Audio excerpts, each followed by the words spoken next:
Hello বন্ধুরা, আসসালামু আলাইকুম।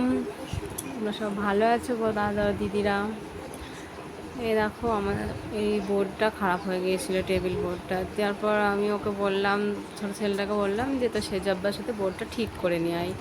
লাইট জ্বলছে না, এই পায়খানার লাইটটা বন্ধ হয়ে গেছে, বোর্ডটা খারাপ হয়েছিল। সেজব্বা কাল ঠিক করে দিয়েছিল, দিয়ে ওটা ঠিক হয় মানে পায়খানার লাইটের বোর্ডটা ঠিক হয়নি। তারপর ওই বোর্ডটাতে ও জ্যাক পুড়িয়ে কালকে হয়েছিল, দিয়ে ওই গোড়ায় পুড়ে গেছে। আমি ওকে বললাম যে জ্যাকটা তো সেজব্বার কাছ থেকে ঠিক করে নিয়ে আয়। ও বলছে সেজব্বা বাড়িতে নেই, আমিই করি। দুও কী করলে একা একাই খুললো, খুলে আমি ভাবলাম যে পারবে না। তারপরে বলছে মা দেখো আমি নিজেই পারবো। দিয়ে ও দেখে একা একাই ঘরে ছিল এগুলা, গ্লাসটা ওটা দিয়ে ও একা একা দেখি ঠিক করছে। আমি রান্না করছিলাম, তারপরে এসে দেখি হ্যাঁ ও একা একাই ঠিক করে ফেলেছে। তাহলে চেক করে দেখো। আবার ও বোর্ডটা নিয়ে গিয়ে ভিতরে ওখানে জ্যাকে লাগিয়ে আবার এই জ্যাকটা ঢুকে দেখছে পায়খানার লাইটটা জ্বলছে। দিয়ে ভাবলাম তাহলে তো তুই মিস্ত্রি হয়ে গেছি, তো সে যাবার মতো। ভালোই হয়ে গেল, বাড়িতে একটা মিস্ত্রি বারোটা পাওয়া গেল।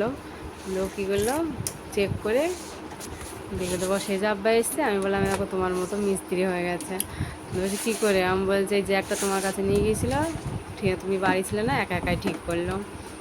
বলছে ভালোই হয়েছে। আমার আমার বড়ো ছেলেটা কোনো কাজ করে না, ছোটোটাই করে সব কাজ। ও দাদির সাথে কন্ট্রোলে চাল আনতে গেল, মানে আজকে ওখানে আমাদের এখানে চাল দিয়েছে কন্ট্রোলে, তো দাদির সাথেও চাল আনতে গিয়েছিলো। এই সেটা আবার বড়োটাকে বললো, তারপর বলে তারপর আবার বড়োটাকে নিয়ে আসলো।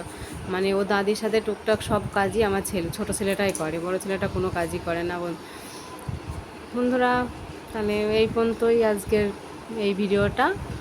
তোমরা সব ভালো লাগলে একটা সাবস্ক্রাইব অন্তত করে দিও, একটা লাইক সাবস্ক্রাইব অন্তত করে দিও।